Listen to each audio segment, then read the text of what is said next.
یہاں پر اللہ تبارک و تعالی نے بنی اسرائیل کے ایک واقعے کو بیان فرمایا ہے کہ جس واقعے کو سننے کے بعد بہت سارا سبق ہمیں بھی ملتا ہے۔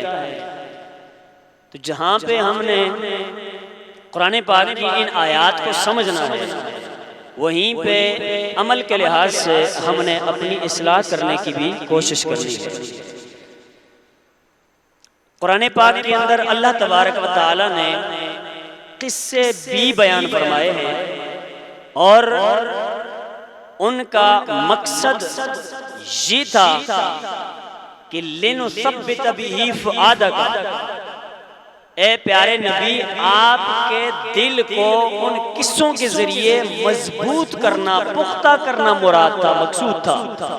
اس لیے ہم نے سابقہ قوموں کے قصے اے میرے محبوب ہم نے آپ کو سنائے، وہ والے قصے بتائے، تاکہ آپ کا دل جو ہے وہ نرم نہ ہو، بلکہ ان قصوں کو سن کے جناب کفر کے خلاف ڈٹ جائے، آپ بھی کفر کے خلاف ڈٹ جائیں۔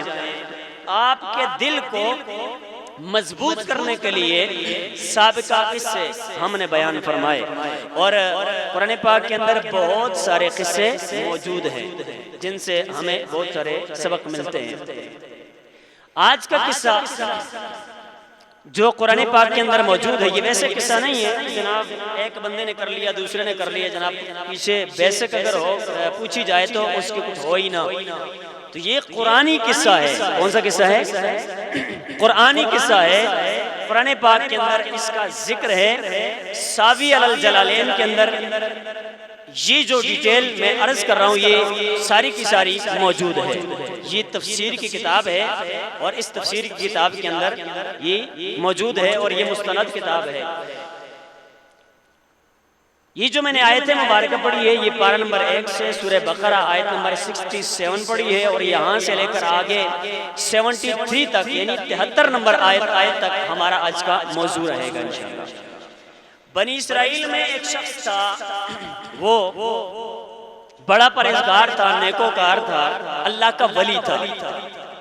آسان لفظوں میں بتایا نا، اللہ کا ولی تھا۔ جب دنیا سے جانے کا وقت آ گیا اس کا، تو اس کے پاس ایک گائے تھی۔ اس اللہ کے ولی نے ایسے کیا، گائے کا بچہ تھا، گائے کا بچہ تھا، اس گائے کے بچے کو لے لیا، یعنی وہ جو بچیاں تھی اس کو لے لیا، اور ویرانے میں جنگل میں چلا گیا وہ اللہ کا ولی، اور جا کے وہاں پہ اس کو چھوڑ دیا، اور اللہ پاک کی بارگاہ میں اس اللہ کے ولی نے دعا کی اور عرض کی اپنی کہ اے اللہ میرا بچہ چھوٹا ہے، نابالغ ہے، یہ جو گائے کا بچہ ہے، بچیا ہے، میں اے اللہ تیرے حضور امانت رکھتا ہوں، جب میرا بیٹا بڑا ہو جائے گا یہ امانت اس کو عطا فرما دینا، یہ امانت اس بیٹے کو عطا فرما دینا۔ اللہ کے ولی کا توکل دیکھنا ہے کہ کتنا عظیم مرتبہ ہے آپ کے توکل کا، کہ ویران جنگل میں جا کے آپ کیا کر رہے ہیں، اپنی اس بچیا کو چھوڑ رہے ہیں اللہ تبارک و تعالیٰ کے توکل پہ۔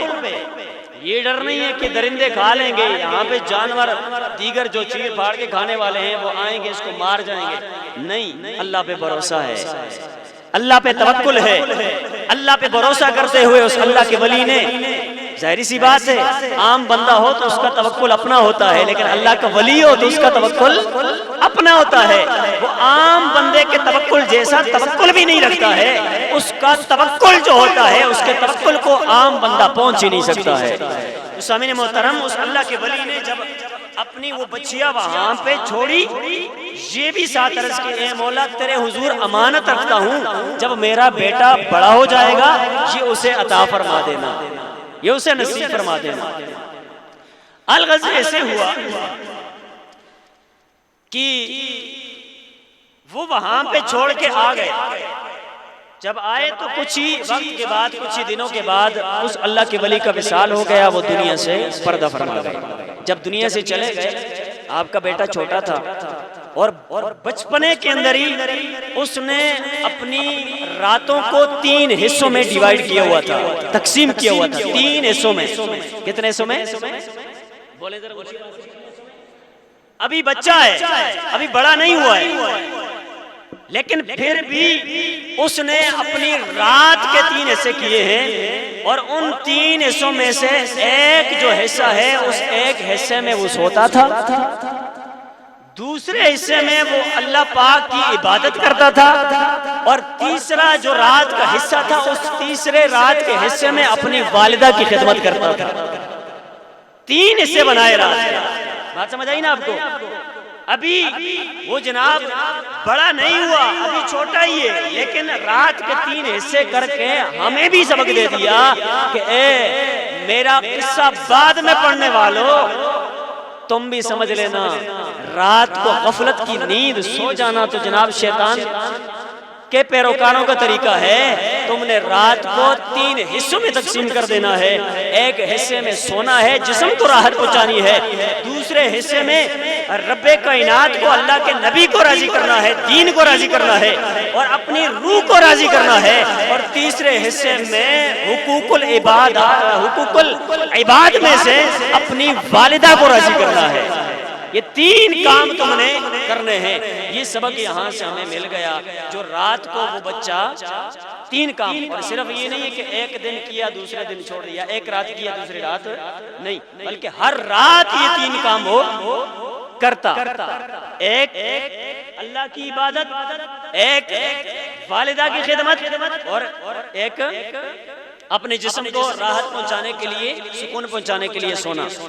یہ 3 کام وہ بچہ کیا کرتا تھا۔ الغرض یہ تو تھے معاملات دن رات کے۔ دن کا کیا معاملہ تھا؟ جب صبح ہوتی تو اٹھ جاتا اور چلا جاتا جنگل میں۔ ذرا کہتے ہیں اونچی آواز سے سبحان اللہ۔ کہاں جاتا؟ جنگل میں جاتا، اور وہاں پہ محنت کر کے، کوشش کر کے لکڑیاں جمع کرتا۔ جب لکڑیاں جمع کر لیتا واپس آتا بازار میں لکڑیوں کو بیچ دیتا، اور جب لکڑیوں کو بیچتا نا جو رقم ملتی ساری اپنی جیب میں نہ ڈالتا،